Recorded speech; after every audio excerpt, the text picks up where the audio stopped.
औज़ुबिल्लाहिमिनश्शैतानिर्रजीम बिस्मिल्लाहिर्रहमानिर्रहीम। Dear viewers, अस्सलाम वालेकुम।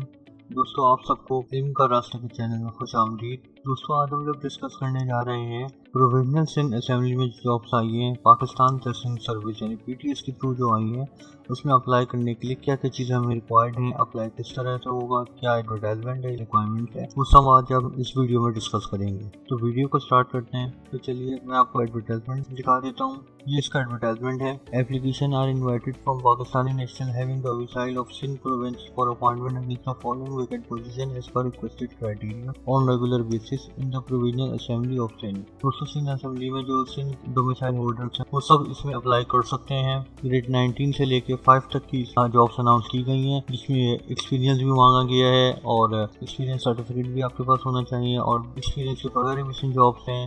तो लिहाजा हम इसके इंपॉर्टेंट नोट्स पढ़ लेते हैं। इसमें जनरल एज रिलैक्सेशन दी गई है 15 ईयर्स की। पॉइंट नंबर 2 में इसमें बताया गया है कि गवर्नमेंट सर्वेंट जो है वो अपने प्रॉपर चैनल के थ्रू अप्लाई करें, through proper channel, otherwise there candidate should not be accepted. जो NOC है, NOC लेने का जिनका तरीकेकार है, पहले वो अपने डिपार्टमेंट में NOC लेंगे, उसके बाद उसमें अप्लाई कर सकते हैं। Advertise will be govern by Sindh provisional assembly secretariat appointment promotion and transfer rules 1975। जो भी ट्रांसफर और प्रमोशन अपॉइंटमेंट के रूल्स है 1975 रूल्स के तहत अप्लाई होंगे। इसमें security clearance medical examination will be conducted for selection candidate only. जो भी कैंडिडेट सिलेक्ट होंगे उनकी सिक्योरिटी क्लियरेंस मेडिकल एग्जामिनेशन होगा। नंबर ऑफ एडवर्टाइजमेंट पोस्ट में भी इंक्रीज और डिक्रीज, जो भी है अगर इन पोस्ट में इंक्रीज और डिक्रीज होना है वो सब ये इस एडवर्टाइजमेंट में बता देंगे। ये foreign degree holder must provide a certificate of equivalency from IBCC और higher education commission as the case may be. जो फॉरेन डिग्री होल्डर है यानी बाहर की डिग्री है वो भी प्रॉपर चैनल के थ्रू अप्लाई करेंगे। उनको एक इक्विवेलेंसी सर्टिफिकेट देना होगा। Information provided by application during appointment process will be verified in case of offer of appointment. However in case of any false और forget information Sindh assembly reserve the right to cancel candidate of the candidate at any stage. आपको अपनी बिल्कुल accurate और बिल्कुल अपनी सही आपको details provide करना होंगी। कोई भी आपने गलत इन्फॉर्मेशन दी, कोई भी फॉल्स इन्फॉर्मेशन दी, तो वो आपके एप्लीकेशन को कैंसिल कर सकती है। Those who have earlier applied against any post through advertisement in Sindh Assembly should apply afresh in response to this advertisement। अगर किसी ने पहले अप्लाई किया है तो इस एडवर्टाइजमेंट के अगेंस्ट PTS के थ्रू वो दोबारा अप्लाई करेंगे। Only those candidates who meet the requested criteria may be provisionally allowed to appear in the test conducted by third-party testing service subject to scrutiny of their eligibility। जिनके भी as per post के हिसाब से जिनके भी documents verify हो जाएंगे, documents होंगे, उनके एक्सपीरियंस होगा, तो उन्हीं को ही अलाउ करेंगे टेस्ट में बैठने की, उन्हीं को इजाज़त होगी। अच्छा, इसमें अप्लाई करने के लिए आपको PTS की वेबसाइट से आपको डायरेक्ट फॉर्म उसका डाउनलोड करना पड़ेगा, वो मैं आपको बता देता हूँ अभी। और उसकी जो फीस है वो आप HBL और UBL किसी भी ब्रांच से जमा करवा सकते हैं। फीस जमा करवाने के बाद जब आप एप्लीकेशन फॉर्म इसको फिलअप कर लेंगे, उसके बाद डिपॉजिट स्लिप के साथ एप्लीकेशन फॉर्म आपको इनके हेडक्वार्टर जो इस्लामाबाद में है आप वहाँ भेजने होंगे। PTS shall not be held responsible for late delivery of application form through any service। और PTS इस चीज़ का रिस्पॉन्सिबल नहीं है कि किसी भी दूसरी सर्विस से अगर कोई चीज़ आपकी एप्लीकेशन कोई चीज़ लेट पहुँचती है तो आप कोशिश करिएगा कि उसको टाइम से पहले पहुँचा दीजिए, ये ना हो कि लास्ट डेट का आप इंतज़ार करें। चलिए हम वेबसाइट पर आ जाते हैं उसकी पाकिस्तान टेस्टिंग सर्विस की। इसको हम ओपन करेंगे तो यहाँ पे एडवर्टाइजमेंट शो हो जाएगी। यहाँ पे हम आ जाएंगे ऑल जॉब्स क्राइटेरिया पे। यहाँ पे फर्स्ट ऑप्शन है प्रोविजनल असेंबली ऑप्शन, इसको सिलेक्ट करेंगे। देन इसके बाद अगर आपको यहाँ से एडवर्टाइजमेंट से डाउनलोड करनी हो तो यहाँ से एडवर्टाइजमेंट से डाउनलोड कर सकते हैं। नंबर 45 पोस्ट जो है उसका हर एक पोस्ट का अलग अलग एप्लीकेशन फॉर्म है जो आप यहाँ से इसको डाउनलोड कर सकते हैं, जिस भी आपको पोस्ट में अप्लाई करना हो। मेरे पास डाउनलोड हुआ हुआ है तो मैं आपको बता देता हूँ। नंबर 1 यहाँ पे अपनी पहले पिक्चर आप यूज़ करेंगे। सेकेंड में यहाँ पे आप ये एप्लीकेशन फॉर्म है, इसमें आप अपना पूरा नेम लिखेंगे। देन यहाँ पे अपना फादर नेम लिखेंगे, आप जेंडर लिखेंगे यहाँ पे। देन यहाँ पे ये ऑप्शन है डेट ऑफ बर्थ का, आप डेट ऑफ बर्थ मेंशन कर देंगे जो आपके NIC जो या आपके मैट्रिक के सर्टिफिकेट के हिसाब से होगी। यहाँ पे अपना NIC नंबर मेंशन कर देंगे इन दोनों जगहों पे। देन यहाँ पे अपना मोबाइल नंबर मेंशन कर देंगे। आप अगर 2 मोबाइल नंबर मेंशन करना चाहते हैं तो पहला यहाँ पे कर देंगे, दूसरा यहाँ पे नीचे कर देंगे। इसमें ख्याल ये रखिएगा कि पोर्टेबल मोबाइल नंबर ना हो, आपका किसी दूसरे नेटवर्क कन्वर्ट हुआ नंबर ना हो। जो दूसरे कन्वर्ट हुए भी जो नंबर होते हैं उस पर SMS नहीं पहुँचते हैं, जिस वजह से कैंडिडेट्स को दुश्वारी का सामना करना पड़ता है।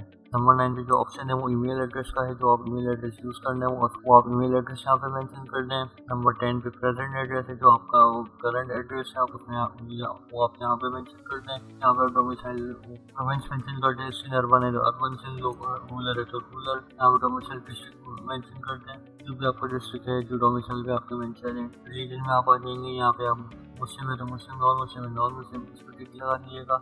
डिसेबिलिटी में आ जाए तो अगर आपको लगा अगर आपको डिसेबिलिटी है तो आप नो कर दीजिएगा, अगर यस कर दीजिएगा तो नो कर दीजिएगा। उसके बाद करंट ऑक्यूपेशन में आ जाए, अगर आप गवर्नमेंट सर्वेंट है तो गवर्नमेंट सर्वेंट पे टिक लगा दीजिएगा, अगर आप प्राइवेट सर्वेंट है तो प्राइवेट सर्वेंट पे। इसके बाद ये आपसे पूछता है PTS will decide your final test centre, please mark only one go. जिस टेस्ट सेंटर में आप अवेलेबल हो आप वहाँ पर उस पर टिक लगा सकते हैं कि पीटीएस ने कुछ ऑप्शन दिए हैं टेस्ट सेंटर के हवाले से।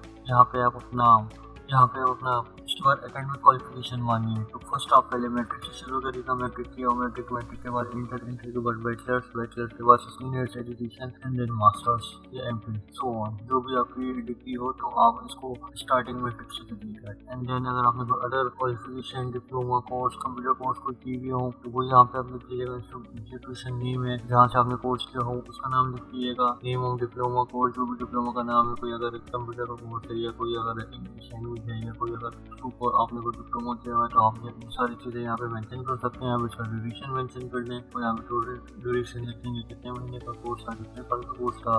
अच्छा, उसके बाद जॉब प्रोफेशनल पूरा एक्सपीरियंस डेटा में आप अपने कंपनी का नाम मेंशन कर देंगे, ऑर्गेनाइजेशन का नाम मेंशन कर देंगे जहाँ आपने काम किया हो, जहाँ आप काम कर रहे हो। पोजीशन मेंशन कर देंगे कि किस पोजीशन में काम कर रहे हैं। डेट मेंशन कर देंगे कब से लेकर कब तक किया और टोटल पीरियड ऑफ एक्सपीरियंस यहाँ पे आ जाएगा। इसके बाद आपको जनरल इंस्ट्रक्शन दी हुई है वो देख लेते हैं। इसको application form is free of charge and it's not for sale. Application form free of charge है। Application form receive after due date will not be considered। due date के अलावा अगर आपने application भेजी तो वो आपकी कंसिडर नहीं होगी। Application form which is incomplete or submitted by hand will not be entertained। Application जो है आपकी वो आप submitted by hand मत करवाइएगा। इसका मतलब है कि आप किसी कुरियर सर्विस के थ्रू ही भेजिएगा, डायरेक्ट खुद जाकर सबमिट वहाँ नहीं होगी। Application age shall be calculated for the closing date of application. अभी एप्लीकेशन की क्लोजिंग डेट है 8 अगस्त एप्लीकेशन की क्लोज डेट है तो आपकी एज वहाँ से कैलकुलेट की जाएगी आपकी जॉब के लिए। Candidate must attach clear photocopy of details and ऐसी कि आपका जो भी आप कॉपी लगाएंगे वो क्लियर होनी चाहिए। Computer literacy is must for all position except support staff. Computer literacy आपको लाजमी आनी चाहिए, कोई आपने डिप्लोमा वगैरह किया हो वो वेल एंड गुड है।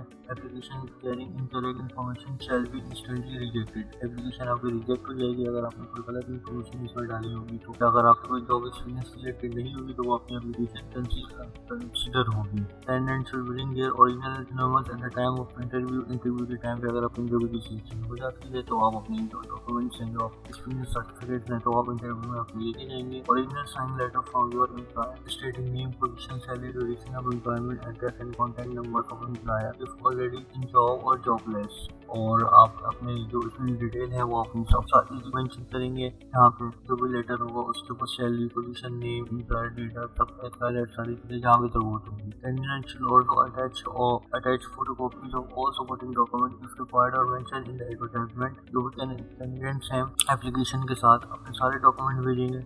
अगर एडवर्टाइजमेंट में मेंशन है, इस एडवर्टाइजमेंट में मेंशन नहीं है, डॉक्यूमेंट भेजने हैं तो आप डॉक्यूमेंट इसमें नहीं भेजेंगे। Candidate will be determined on the basis of application, personal data, domicile, qualification, professional experience and performance in test one to be conducted by PTS। जो कैंडिडेट की डिटेल्स है वो उसकी एप्लीकेशन में से ही कंसिडर की जाएगी जो वो एप्लीकेशन दे रहा है, पर्सनल डेटा, डोमिसाइल, क्वालिफिकेशन जो भी है। तो लिहाजा उसको बहुत देख कीजिएगा। Note eligible eligible for test interview. However test interview divided by the employer within their legal criteria and policy। Hence only shortlisted candidate will be interviewed for test exam or interview। जो भी short note दिए गए कोई offline नहीं होगा।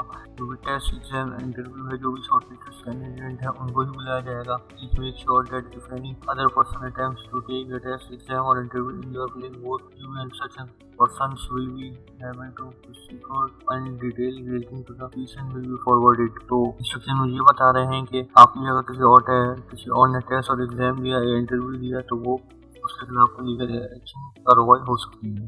ये सारी चीज़ें हैं दूसरी यहाँ पे चेकलिस्ट है, इसको देख लेते हैं। यहाँ पे डिपॉजिट टेस्ट फी है एज नॉन रिफंडेबल, जो आपकी जो भी टेस्ट फी होगी जो भी आप डिपॉजिट करवाएंगे वो नॉन रिफंडेबल होगी। ठीक है, अब यहाँ पे चेकलिस्ट पर आ जाते हैं। इस पे आई एफ साइन एंड थंब एम आई एप्लीकेशन फॉर्म, आप अपने एप्लीकेशन फॉर्म में साइन जरूर करिएगा, थंब इम्प्रेशन लाजमी लगा लीजिएगा। ठीक, I have provided all the information required, जो भी है उन सब पे टिक लगा दीजिएगा। चेकलिस्ट फिल करने के बाद यहाँ पे अंडरटेकिंग है, यहाँ पे अपना नाम और जिस भी आप जहाँ से भी यहाँ बोल देंगे, यहाँ पे आपकी फोटो पेस्ट हो जाएगी, यहाँ पे आपके सिग्नेचर हो जाएंगे और यहाँ पे date and left thumb impression, जो आपका लेफ्ट थंब है होगा तो वो आप यहाँ पे थंब इम्प्रेशन यहाँ पे लगाएंगे। देन यहाँ पे आप जिस भी थ्रू पेमेंट करें, ऑनलाइन कर रहे हैं, ऑनलाइन मोबाइल पैसा कर रहे हैं, बैंक के थ्रू, उस पर आप टिक लगा देंगे। देन इस फॉर्म में भी आप अपना नाम, father name, mobile number, CNC number लिख कर इसका प्रिंट निकाल लेंगे और इसकी जो एक कॉपी है वो बैंक में आप सबमिट करवा देंगे। बाकी दूसरी कॉपी आपकी एप्लीकेशन के साथ इस्लामाबाद चली जाएगी। तो दोस्तों, वीडियो देखने का शुक्रिया।